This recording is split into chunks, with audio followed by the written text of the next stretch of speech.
횡단보도에서요, 12조 척추압박골절 수술 안 했고요. 수술 안 했으면 뭐 한 2달 정도 누워있으면 괜찮아지죠. 구속 안 돼요. 구속 안 시킵니다. 횡단보도에서 사망사고도 구속 안 시켜요. 합의할 시간적인 여유를 줍니다. 이것도 하나 정리하겠습니다. 횡단보도, 보행자 보호 의무 위반이라는 것은 횡단보도를 말합니다. 횡단보도에서, 물론 보행자 보호 의무 위반이 두 가지가 있습니다. 신호등이 있는 횡단보도에서 신호를 위반해서 횡단보도 건너고 있는 사람, 즉 녹색 신호 정상적으로 보행자 건너는데, 보행자 신호 건너는데 신호 위반한 차가 빵 때렸으면 신호 위반 사고이면서 보행자 보호 의무 위반이 두 개가 합쳐집니다. 신호등 없는 횡단보도에서 보행자 건너고 있는데 빵 때려서 일정 제한을 때리면은 그때는 보행자 보호 의무 위반입니다. 일반적으로 보행자 보호 의무 위반이라는 것은 신호등 없는 횡단보도 사고일 때를 보통 얘기합니다. 신호등 있는 횡단보도는 신호 위반 이렇게 처리하죠. 참 여기서요 이런 게 있습니다.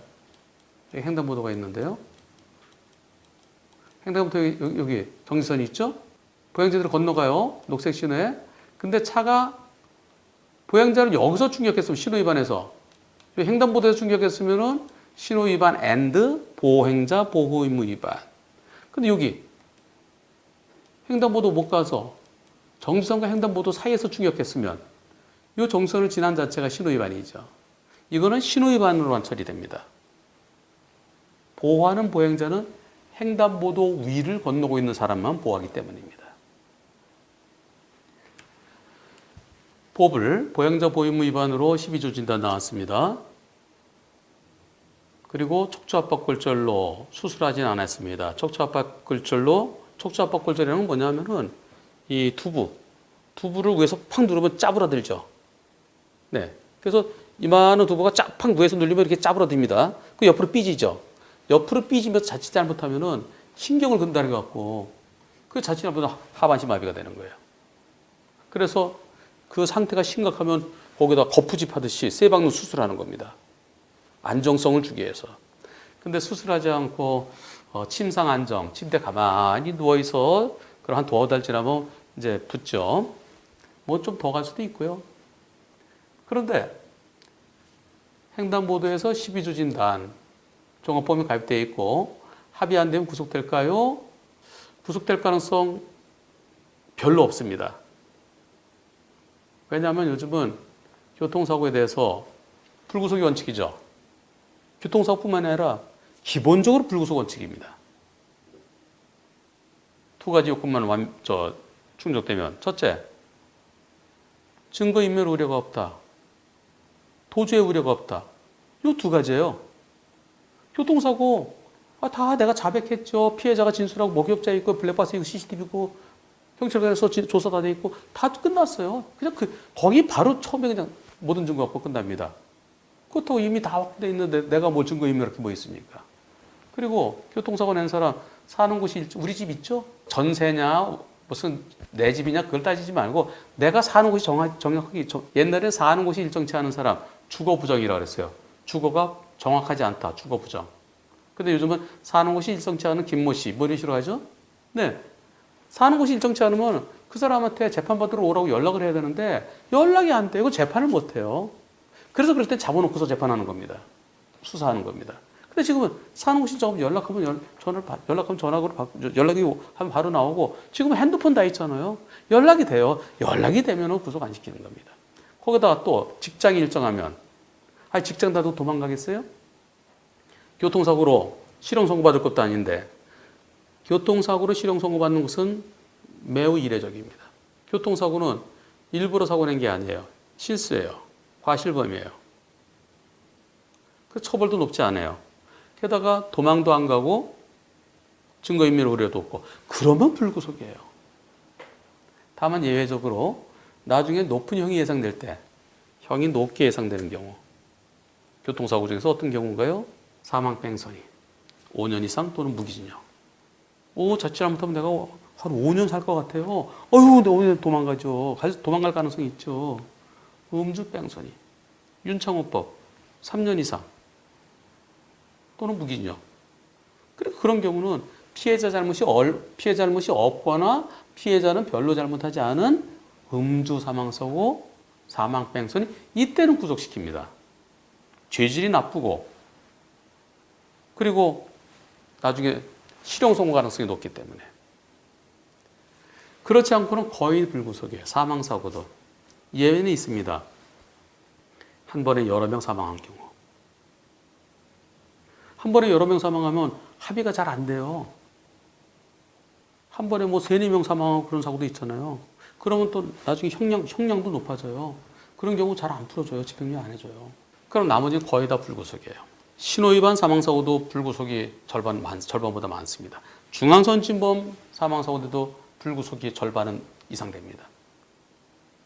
인도침범 사고인데도 사망사고인데도 불구속.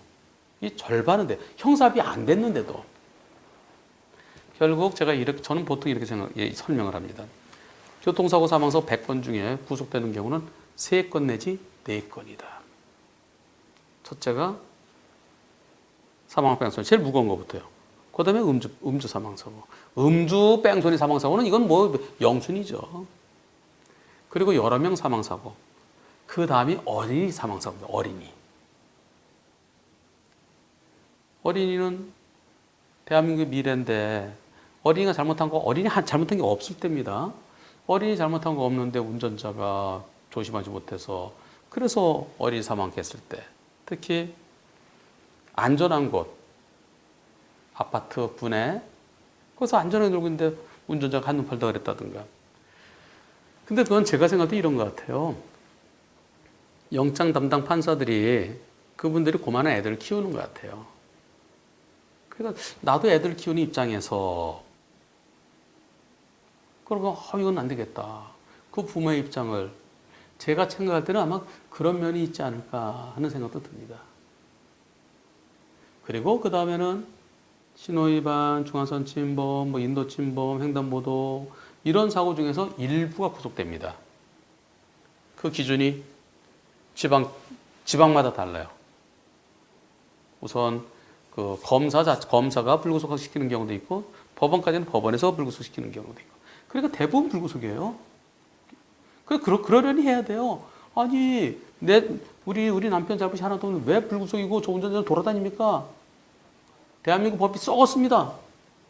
그렇게 된 지가 벌써 오래됐어요. 2000년대 중반까지만 해도 웬만하면 구속시켰는데요. 2000년대 한 후반쯤 들어서부터 그때부터 그렇게 변해갔어요. 그렇기 때문에 횡단보도 12주 진단?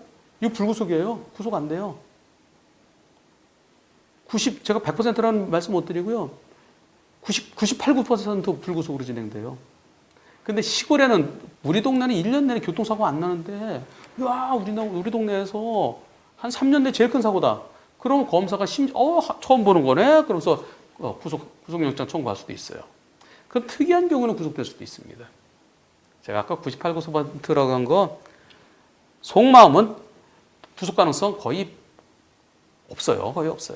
그냥 제가 편안하게 95%는 불구속, 5%는 구속 가능성이 있다고 제가 그렇게 얘기할게요. 제 속마음은 구속 가능성 전혀 없습니다. 여태까지 제가 쭉 20년 동안 6천 건 소송하면서 별의별 사건을 다 봤잖아요. 그런데요, 불구속으로 예상됐는데 구속되려면 어떤 경우일까요? 진정서 내면 구속될까요? 피해자 유족들이 진정서 낸다고 그래서 지금까지 쭉 처리되는 제가 아까 말씀드린 그 기준 그것에 벗어나서 구속되는 경우는 기대하기 어렵습니다. 진정서에 대해서는 나중에 한번 더 기회가 되면 설명드릴 겁니다. 그러면 다른 사람은 다 불구속인데 이 사람 왜 구속됐지? 그거는 운전자가 영장실질심사할 때 영장 청구되면 구속영장 청구되면 판사가 오라고 그래요. 그 사람 오라고 해서 몇 가지 물어봐요. 교통사고 내서 사망사고 이렇게 거 인정합니까? 네. 종합보험 가입돼 있네요. 또는 가입돼 있나요? 네. 아직까지 유족들과 형사합의가 안 됐습니다. 지금 노력을 하고 있습니다. 그래요? 어떻게? 그럼 시간적 여유를 주면 합의할 수 있습니까? 예, 판사님 노력하겠습니다. 그럼 합의하세요. 그럼 합의할 시간을 주기 위해서 불구속하는 겁니다. 합의가 안 됐는데도 불구하고. 그런데 영장실질심사에 가서 판사님 제가 정말 잘못했습니다. 제가 합의를 해서 열심히 노력하고 있습니다. 이렇게 얘기를 하면은 불구속인데 거기서 이번 사고 왜 이런 사고 일어났네요. 제가 재수가 없어갖고요. 좀 제가 피곤한데 신호를 못 봐갖고요. 아무리 보양자 신호라도 그렇지 그 후다닥 끼워넣은 게 어딨어요. 뭐 요따위로 말하면 그럼 판사 구속시키죠. 그런 사람 있나요? 없습니다. 그래서 사망사고인데도 거의 구속되는 경우가 없는 겁니다. 그렇다 그러면 횡단보도에서 척추압박골절, 하반신 마비도 아닌데 구속될까요? 구속 가능성 거의 없습니다. 하반신 마비라 하더라도 구속 안 시켜요. 요즘은 거의. 사망사고도 구속을 안 시키기 때문에 하반신 마비는 해도 사망보다는 좋지 않느냐. 그래서 거의 구속 안 시켜요. 웃기죠? 당한 사람 입장에서는 진짜 속이 뒤집어집니다. 교통사고 단순한 과실이 아닙니다. 당하는 사람 입장에서는, 그 가족 입장에서는 진짜 내 잘못 하나도 없는데 죽어서 돌아왔어요. 싸늘한 죽음으로. 그러면 묻지마 살인이나 다를 바가 없어요. 그래서 피해자 유족들은 다만 한 달이라도 가둬놓고 고생 좀 시켰으면 좋겠다는 겁니다. 근데 구속을 안 시켜요. 다만 불구속이라 그래서 영원한 불구속은 아닙니다. 일단 불구속으로 재판 진행하고 마지막까지 형사 합의가 되지 않으면 그때는 판결 선고하면서 실형 선고하면서 잡아넣는 거, 법정, 코트에서 바로 구속시키는 거, 이걸 법정 구속이라고 그래요. 양복 입고 딱 갔다, 재판 받고 깨왔다가 판사가 피고인 신호위반해서 사람을 사망케 했습니다. 그런데 유족들과 합의가 되지 않았네요. 유족들이 엄벌해달라고 진정하고 있습니다. 자, 판결 선고하게 됐습니다. 피고인을 금고 1년에 처한다. 다만 이 판결 확정일로부터 2년간 우형의 집행을 유예한다. 이 말이 나와야 되는 그게 아니고 피고인을 징역 1년에 처한다. 이 판결이 불복이 있을 때는 일주일 이내에 이 법원에 항소할 수 있습니다. 그러고서 법정 경위한테 손으로 촉, 요 옆방, 거기는 구속된 사람 대기하는 거예요. 촉, 그게 법정 구속입니다. 또는 피고인을 실형 선고했는데요. 다만 법정 구속은 하지 않겠습니다. 항소하셔서 항소심 진행되는 동안에 유족들로부터 용서를 받도록 노력하십시오. 이런 경우도 있습니다.